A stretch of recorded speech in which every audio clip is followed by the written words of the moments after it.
Well, good afternoon, everybody. My name is Steve Runnels with the National Weather Service office in Springfield, Missouri. As part of Skywarn Recognition Day, which is our annual effort to say thank you to the amateur radio and other emergency services spotter groups out there, we did want to provide a couple of training classes, and the one that we've got coming up for you next is on snow squalls. Now, I'm going to let Jeff get in there and really define snow squalls, but I would urge you as spotters to think about it this way. You have a squall line coming in. Bunch of heavy rain, a lot of wind, and before you know it, the squall line is off to the east. Kind of the same phenomenon when it comes to snow squalls. Now, we are going to be recording the presentation. You do have the ability to ask questions either by typing your question into the chat box on the Google Meet GUI, or you can raise your hand, and we'll be glad to turn your microphone on. So without further ado, Jeff Raberding. All right. Well, thank you, Steve. Kind of changing the tone here. We had a presentation earlier from Steve about severe convective weather and spotting, and we're going to turn to winter, which is looking out the window. Still seems like a distant memory, but we're still kind of in the late fall, spring, or whatever. But that can turn pretty quick here as we head through the month of December. My name is Jeff Raberding. I'm one of the forecasters at the weather office in Springfield, and I want to thank everybody for joining, and especially thanking Saturday. You could be doing other things. Thank you for your service to not only us but the communities that you live in. So we really appreciate the time you take to do this. So we're going to talk about snow squalls, and this isn't really winter weather in general. We'll bring a little bit of that in, but it's going to be mainly just snow squalls. So this is pretty rare in southern and central Missouri, but potentially a high impact. In fact, talking to some of my colleagues at the office, nothing formally looking anything up, people can only remember a couple of instances where we actually had, and we'll get into the definition of a snow squall that would have some sort of impact here in southern Missouri. One of those somewhat was a couple of years ago. Probably everybody's familiar with the I-44 pileup, and that's going to be the main impacts with these snow squalls. So even though they're very, very rare, they are potentially very high impact, and they can have a high economic impact as well as loss of life as well.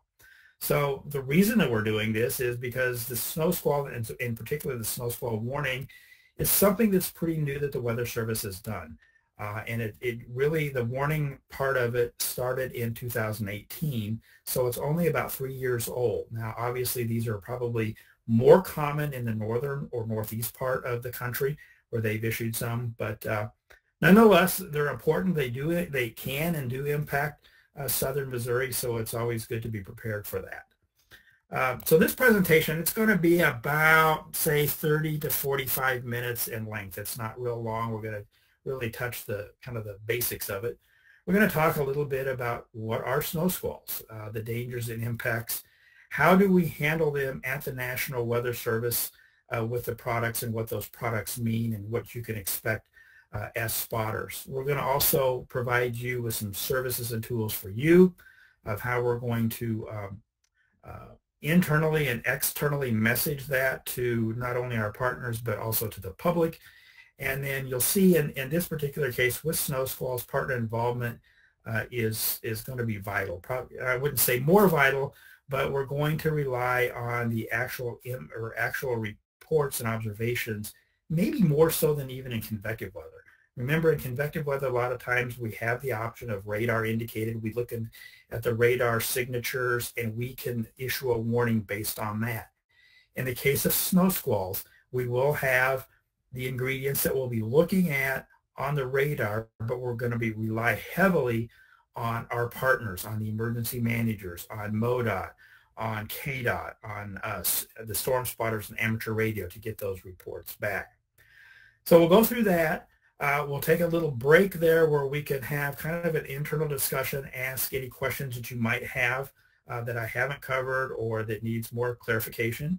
And then I want to get into an actual case study from Iowa that occurred literally almost 2 years ago to the day that we're talking about. So obviously we're in the time of the year that this can occur. So what are snow squalls and what are their dangers and impacts, and why has the Weather Service really gone to issuing snow squall warnings and the products and things like that? And hopefully this will play, we'll see.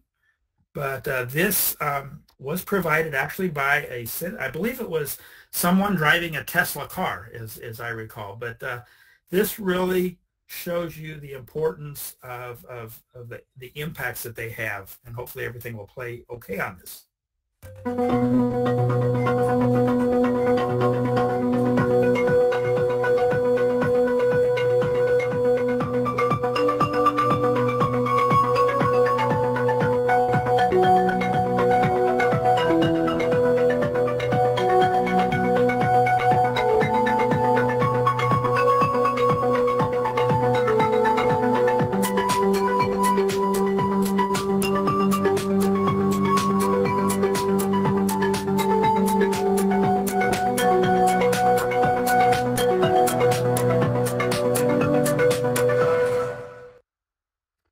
So you can see there, things happen. Oops. There we go. You can see there that things happened very quickly. And I can relate one instance that I had that wasn't a true snow squall. If you've ever traveled in Iowa between, say, Des Moines and the Minnesota border on I-35, there's a stretch of road there. It's pretty flat. It's a north-south roadway, and they get a lot of west-northwest winds. And I was literally driving down at 65, 70 miles per hour. It was a nice day. It was cloudy, but it was a nice day. And literally, I looked up and you could see this white, this grayish, and I thought I was driving in. Oh, was there some fog or something going on? And next thing I know, it was snowing. And it was basically, it wasn't really a snow squall. It was a snow shower. But probably within 15 or 20 seconds, traveling at that fast, the visibility went from unlimited to you couldn't see a half a mile or quarter mile, in front of you. Fortunately, the temperatures were cold enough that the first thing you do is you start braking, right? Well, if your roadways are slick, obviously you're going to lose control, and that's what we saw in that video. In my case, luckily it was cold enough that the snow was just kind of blowing across the road. There hadn't been that much snow, and so there was no accident. So there was some slide-offs on up, but no huge accidents, fortunately. So what is a snow squall? Well, it's an intense, short-lived burst of heavy snowfall that leads to a quick reduction in visibility. It's often accompanied by gusty winds, and they may be characterized by one squall or multiple squalls. So keep in mind here that in that definition, there's nothing about how much snow. And in a lot of these cases, in the case study that you will see, and if you think back to the I-44, there really wasn't much snowfall with it. So it doesn't take a lot. It's just a quick burst, heavy snowfall. Same thing that we see in the summer, like Steve mentioned, where you're driving along and all of a sudden you get this intense rainfall that you can't hardly see anywhere, and then you're back to sunny skies instantly. But obviously people react to that. You start slamming on your brakes, people behind you don't see it, and then you've got a real mess on your hands. So the impacts, obviously, the combination of those quick reductions in visibilities and slick conditions can often lead to high-speed wrecks and pileups.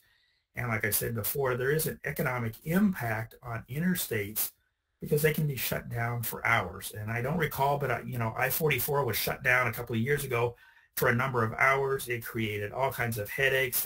MoDOT has to, and the State Patrol, they have to reroute traffic. You have to try to get emergency vehicles in there. Then you have to be able to get out, and it's just something to avoid. And hopefully, with this new policy that the Weather Service has gone to, again, I said in 2018 is when we introduced and started the snow squall warnings. Hopefully, that will help mitigate these things where action can be taken ahead of time to prevent or at least slow down the traffic, whether it's from messaging, whether it's from getting people off the roads, exiting safely, and things like that. So here, and I'm going to spend a little bit of time on this slide. This weather WFOs or weather forecast offices, and we're going to be issuing snow squall warnings when there is radar or satellite indication, and this is the important part. or reliable reports. And I would say and reliable reports. Okay, those reports can come from spotters. They can come from DOT people. They can come from webcams or road network observations. We do have some on I-44 where we can get, a lot of times though, those are delayed. These snow squalls, again, this is for a snow squall warning, is going to be issued for one or two conditions. The first one is visibility is 1/4 mile or less in snow with sub-freezing ambient road temperatures. And condition 2, which is probably more applicable to southern Missouri versus the further northern, is plunging temperatures behind an Arctic front sufficient to produce flash freezes. And I will talk a little bit about flash freezes here in a second in the next few slides. And you combine that flash freeze along with significant reductions in visibility with falling or blowing snow. Again, there's not very much snow falling necessarily. It's a heavy snow burst, but the accumulation rate, the rate is high, but the actual accumulation may be pretty minor overall. Now, one thing to note is if a winter storm warning or a blizzard is in effect for the area, a snow squall warning will not be issued. We're assuming that with a warning, whether it's a winter storm or blizzard warning, that's going to obviously, hopefully impact people's travel and things will be slowing down there. Now, from a local policy, this is where the spotters really come into. In convective warnings, we can oftentimes issue radar-based. We will see these on radar, but we're going to rely heavily on actual reports that we're getting in the field from spotters, from our DOT partners, from emergency managers. And if we feel the conditions are prime for that, and we see say a small band of intense snowfall that is coming through the area, we're going to be on the phone. We're going to be calling those counties. We're going to be calling the emergency managers there. And we're going to try to get ground truth reports before we click that button to issue that warning. So they get heads up on it. So this is really a high confidence, high impact potential. Now, obviously, we're making that interpretation based on radar, but we're going to be checking the people out that are knowing what's going on, whether it's a state patrol, whether it's emergency managers, and we're going to coordinate that warning literally with them as well. So as spotters, those are important. Now, obviously, we don't want you to drive out and say, oh, I see this on radar, on my app, and I live close to I-44, so I'm going to run out there and see what's going on. No, we don't want that. Safety, just like in the convective, safety is the #1 priority, and these are issued to get people off the road, not get people on the road. So in our discussion time, after I get through presenting some of this, we can talk about ways of getting that information from where you are, whether it's your amateur radio. Obviously, the State Patrol is going to be out on the roads. We can call them. They can get reports. MoDOT will possibly be out there. And we'll get into how we can kind of give you a heads up notice of the potential for a day before you get to this, much like this is kind of a lot like the severe weather, where we hopefully identify certain conditions that are favorable for the snow squalls, and then we will start messaging it out. So it's not going to take you by surprise. So you'll be able to kind of lead up to that and then know then when we start seeing this radar, we start seeing these temperatures fall and things like this, that we can get more information out to you and you can get the information back to us. But I want to emphasize safety here. We are all in the business here. Our partners, everybody that's on this webinar is you're doing it to keep your community safe. So we don't want people running out, I live close to I-44, I'll run and see what the road conditions are. No, don't do that. We want to figure out ways of getting the information back. Maybe it's simply saying, oh my gosh, I'm north of I-44, the front just came through and my temperature went from 40 degrees and now it's 22 degrees. That's valuable information for us and any visibility that you may have, because then we're getting those real ground truth reports as that band of snow is coming through there. One of the things, and I want to talk a little bit about, is the flash freeze. And the biggest thing here to take off, it's kind of complicated. Don't worry about where it says road surface temp, air temp, or whatever. the biggest takeaway from this graphic is that the road temperature actually responds pretty quickly. There is a delay, but fairly quickly to the air temperature. So, and road temperatures are kind of tricky to get. So we have some information available to us, mainly on the main roads, I-44. MoDOT does take some readings that we can tap into or call them and talk. The airport also does that too. It's tricky. It's tricky to get accurate readings on it. So, but there is ways that we can do it and kind of look into to know what's going on. As an example, and I don't have it in here, is with the I-44 incident that we had a couple of years ago. One of the things, I downloaded some of the data, and I don't have it in this presentation. I downloaded some of the data from some of the road sensors and air temperatures that MoDOT has up in the Lebanon area. And one of the things we noted was this exact same thing, was the temperature, especially when the temperature, the air temperature hit about 28 degrees and it kept dropping. I think it dropped into the low 20s. That's when the air temperature got below freezing, and that's when things went. Now, that's just one case, but there is a delay, but it's fairly quickly. It's not a couple, 2-3 hours or whatever. Part of it has to do with how quickly those air temperatures do. If they go down, trickle down, or if it's at 12:30 they're at 35 degrees, and at 1 o'clock they're down to 10. Obviously, it's going to be quicker than if they fell to, say, 32 degrees. So just know that they do respond. There is a delay, but it's not a big delay. The other thing is the flash freeze. And flash freeze is simply basically road conditions that go from above freezing to below freezing, and there's moisture on it, whether it's rainfall, whether it is snow. And remember, you can get a snow, say if temperatures are 35 and it's snowing pretty hard, that's melting on impact, creating water. And all of a sudden the temperatures start to plummet, and that water then freezes. That's where you get that ice. That's what we call a flash freeze, because it happens in a very, very short amount of time. One of the products that you will see or have, and I've got the web link there, is called the Winter Storm Severity Index. And this is actually, it looks at several factors to determine how severe the impacts may be from winter weather. It looks at snow and ice accumulation. It looks at wind speeds. It looks at snow load, which is basically the weight of the snow, say, on a building. And it has a flash freeze potential and the blowing snow potential. The neat thing about this is, it doesn't take into account like the time of the day of the week. The neat thing about it is it takes in consideration climatology. So, for example, a 6-inch snowfall in Minneapolis has a different impact than a 6-inch snowfall in, say, Dallas-Fort Worth.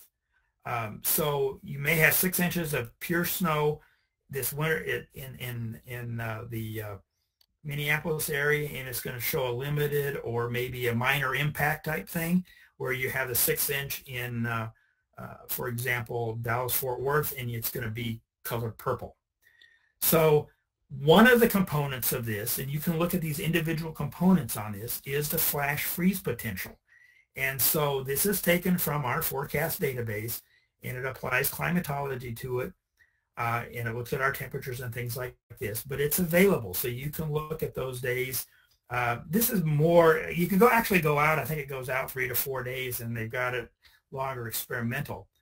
But you can look at these individually. You can look at the overall impact from all of these, or you can look at what is the impact from snow and ice, wind speeds, and in this case that we're talking about with the snow squalls, the flash freeze potential there. So that's something to keep in mind that's there, and we've got that website on there that we can share with you later.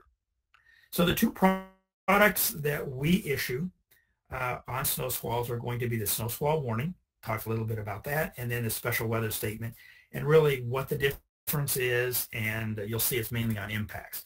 So the snow squall warning, again, this is rarely used here in southern Missouri or even central Missouri. As you go to the north, and especially the northeast where there's higher traffic, it's used more frequently. It's a short fuse warning. Think of it as a severe thunderstorm warning for a snow. that's basically what it is. It's usually going to be 60 minutes or less. It's going to be based partially on radar indication, but also on those criteria, like I said, flash freezing, a quarter mile less of visibility, high traffic areas, and it's going to be high impact. And again, we're going to be coordinating these with the local authorities, with emergency management of those particular counties, as many as we can get a hold of at that time, and soliciting reports from MoDOT and any type of spotters that have, especially if you are an amateur radio operator and you live in that vicinity and you see it go through, and you can give us a heads up of, oh gosh, yeah, it went down to a quarter mile. My temperature dropped by 15 degrees or whatever it was. It's down to 25. It was 50 a few hours ago or 15 minutes ago. Those are very important for us to know, and that's where you can provide value to these warnings. The impacts for a warning are going to be, these are the most intense events. It's going to be the highest traffic areas with the greatest threat to pileups conditions. Usually it's high-speed highways. Times of higher traffic volume and speeds, that's obviously another one, daytime versus nighttime type thing. And then the confidence level is going to be very high due to those ground truth reports. And that's where we get it from the spotters. That's where the spotters can play a vital role in that. As far as a special weather statement, this may be scattered, less organized areas of squalls. Maybe low traffic, flash freeze threat isn't that great. Lesser traveled roads, lesser travel time frames, and maybe we just don't have the ground truth reports. It's 3 a.m. It's an intense one. We don't have those actual reports from the ground. We can't tell. We may go with a special weather statement, especially if it's maybe on those lesser traveled highways. So the main thrust of these is really for the higher traffic areas, your interstates and your higher speed roads as well. So kind of the summary, the warnings versus a special weather statements.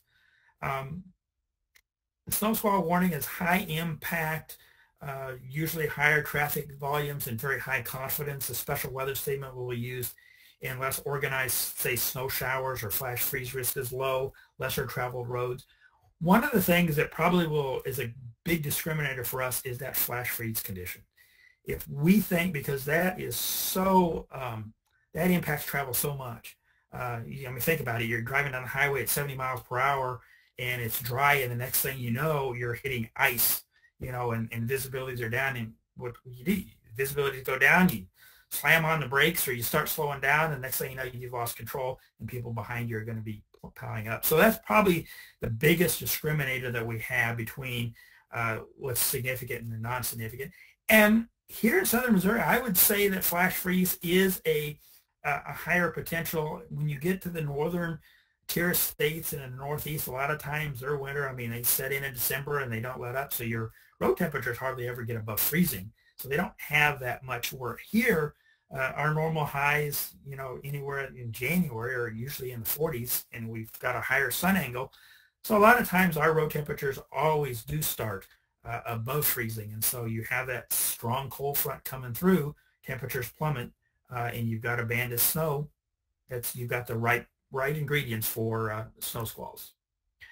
So getting into the next part, this messaging strategies to public partners and to the public.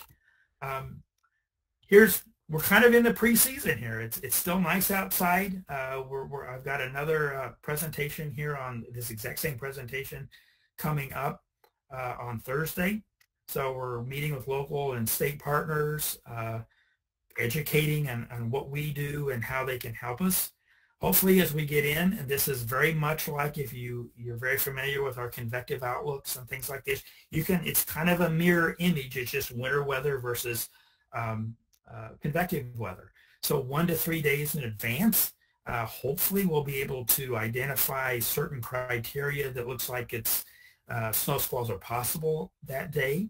We're going to mention them in our area forecast discussion and our hazardous weather outlook. We may put some chats out on NWS chat.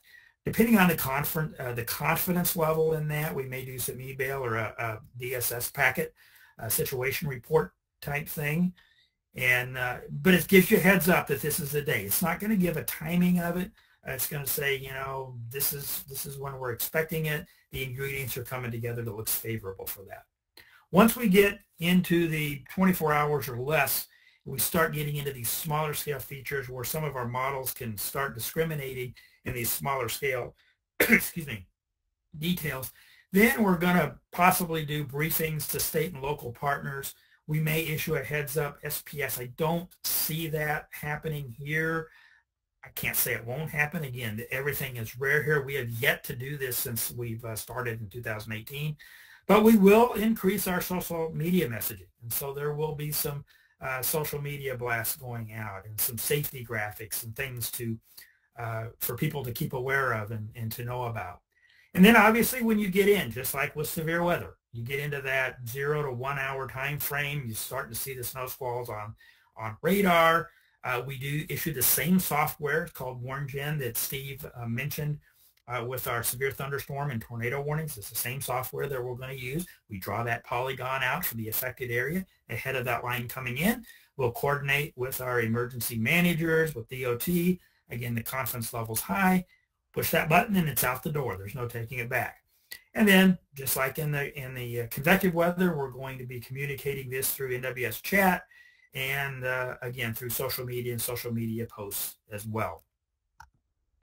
So public messaging, hazardous weather outlook will include that in it. Area forecast, discussion, special weather statement possibly, things of that nature. We do have some national safety graphics that we can start putting up, much like we do with the convective weather. But again, this is really new to southern Missouri because we have not done it yet. I mean, it's been in effect since 2018, and we actually have never issued any of those. So, but you can see obviously the impacts can be very great there. So again, if you're active on NWS chat, we'll be chatting that information. You can use NWS chat to give us the information as well. Okay, so that's the first, this is a break when and what I want to do is take any questions or comments that you may have about this, because I know a lot of this material is new. We didn't get into the forecast details, how we're going about doing this and things like that. There's probably time for another class. But, you know, what are the things from a spotter standpoint can you report to the National Weather Service? I've mentioned several of those. And then what methods do you have in place to get back to that without, again, safety is the number one thing. We don't want you to get out on the roads and do that. So I'm going to open it up and see if there's any questions of that. And the last part of this then will just be a case study of an actual event that occurred in Iowa. So do we have any questions out there? Well, thank you, Jeff, for the first part of the presentation. If you have those questions for Jeff, you can type it into chat, and or you can raise your hand.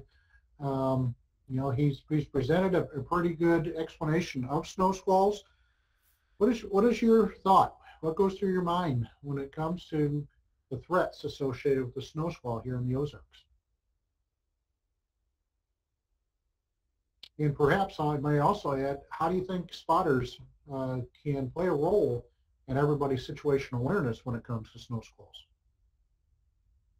Give you just a minute here to type in anything or to raise your hand.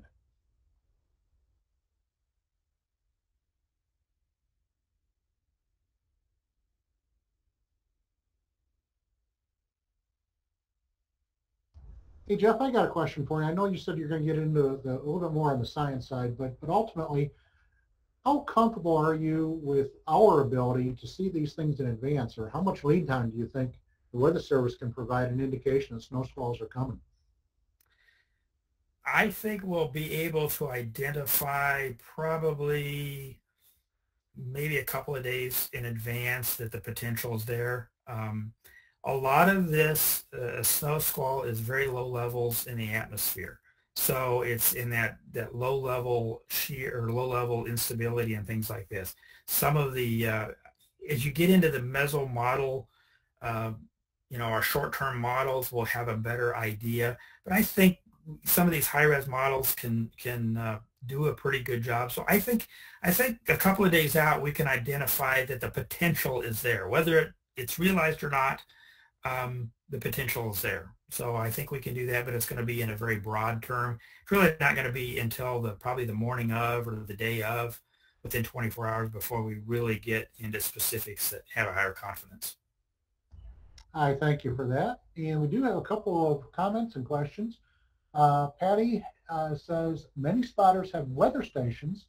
They can provide temperature data as well as they can provide eyes on the current conditions. So absolutely correct, Patty. We've got a fair number of home weather stations, community weather observer program stations that do send their data in, but we know there's far greater number of people that have those home stations. So absolutely correct.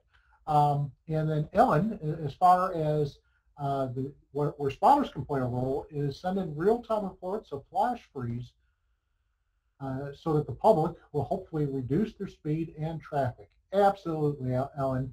I think the opportunity for spotters to confirm what's going on is so critical, and you're both correct. Thank you. All right, Jeff, Yeah, I'd second that. Right now. And I would second that. I would say, and here's a little secret to for the Weather Service personnel. Sometimes what we do, we've got all that science, we've got the radar, we got everything, and what do we do to see what the pavement's doing? We walk outdoors, walk out on the parking lot, and see if we slide. And that's one of the ways that we can determine whether or not we're starting to get the freezing on the hard surfaces. So any type of information like that you can provide as a spotter, even if it's out in your driveway or in the road in front of your house, that provides us vital information.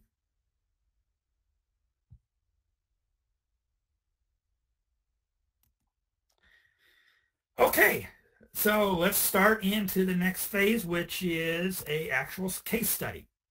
This occurred on December 9th of 2019 in central Iowa. And I'm going to go through this. December 9th, 2019, a cold front swept across Iowa with falling temperatures and a narrow band, and you'll see on a radar, it is very narrow, band of heavy snow, reducing visibilities to a quarter mile or less for a very brief period of time, basically 15 minutes. The band was moving around 50 miles per hour and impacted several interstates as it moved across eastern Iowa. So this is in the middle of the day in Iowa. Now, if you look at this graphic, this is the radar. 1749Z is 11:49 a.m. in the morning. You can see that band of snow. The star there is Cedar Rapids. So to get you, if you're not familiar with Iowa, you see Des Moines over there in that red line. That's Interstate 80 that runs from Des Moines all the way to Davenport. And then there's 380 that goes from Iowa City up through Waterloo. So this is right on that 380. So the Cedar Rapids, that star is where I actually have an observation, a surface observation taken every 10 minutes or so. So we can see how the air temperature responded. I do not have road temperatures, wasn't able to access that, but we can see how the air temperature, the visibility, and the winds all kind of came together. So this was a radar picture at 11:49 in the morning. Fast forward here to about 12:36. It went through Cedar Rapids. You can see pretty intense area there in Iowa City. This is actually off the Davenport radar, which is off to the east. So this is the Davenport radar that we're looking at. And about an hour and a half later, it continued on down the interstate and started to move into the Davenport area there. So going back to that star in Cedar Rapids, we'll take a look at some of the information there that the ASOS recorded, and you can see how quickly it hit. But excuse me, Davenport issued a snow squall warning. This one I took directly off Twitter, and you can see it looks like a polygon, just like you would a severe thunderstorm warning. It's got on the left what the hazard is. They talk about whiteout conditions and heavy snow and impact dangerous, life-threatening travel, okay? And it even goes into the population and what highways it's affecting. So it's a short-term, convective, basically, warning that was issued by the Davenport office in this case. Here is the ASOS. ASOS is the Surface Observing System. Now, notice here that the snow squall hits around 12:30 and lasts until about 1. So you're looking at about a 30-minute time frame. They didn't have a whole lot of snow with it, but it did come down heavily. Notice the temperature is the air temperature. So at noon, or at, say 10 a.m., the temperature was well above freezing at 41 degrees. They did have some fog around the area, 1 to 2 miles in visibility. The BR is just light fog. Then notice at about 12:30, at 12:28, the visibility drops down to a mile and a quarter, and the temperatures really, from noon on, the temperatures really start to drop. So you go from 11 a.m. 32 to 12:30, 26 degrees. 5 minutes later, the temperatures drop to 25. Your visibility is down to a quarter mile in heavy snow. And then between that and 1 o'clock, it's half mile to a mile with heavy snow. Temperatures continue to drop. So you have a temperature drop from 41 degrees at 10 a.m. to 22 degrees at 1 o'clock. And a lot of that occurred, remember, 11 a.m. So when that came through, the temperatures were below freezing. So anything that was on the, even from that fog, anything that was wet on there froze pretty rapidly. But again, it's only a 15 to 20 minute type of scenario here. Very, very quick hitting, kind of a wall of white, basically. Here is the result. You can see by the ground around this, there's not much snow. It did not, it came down hard, but the accumulation wasn't very much. And there was a 50-car pileup. This was on I-80. That's that east-west oriented interstate between Des Moines and Davenport. This was actually outside of Des Moines. So Davenport had the heads up to know that this occurred. That's what prompted them to issue these warnings downstream that we showed on that radar there. So it was pretty apparent.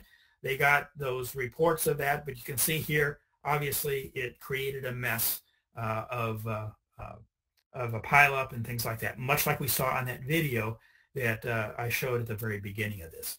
So that kind of shows you how important. It doesn't take a lot. It's very minor. It lasted 15, 20 minutes. Again, very, very similar to severe thunderstorm warnings or tornado warnings, where the warning is issued for an hour or so, but the actual impact when it goes through your area, squall line, may only be 15 minutes or 20 minutes of the really bad. Same thing with the snow squalls there. So that is all I have. I will take any questions or comments or further questions. Otherwise, I just want to thank you for sitting in on this for a Saturday afternoon, and we certainly appreciate all that you do.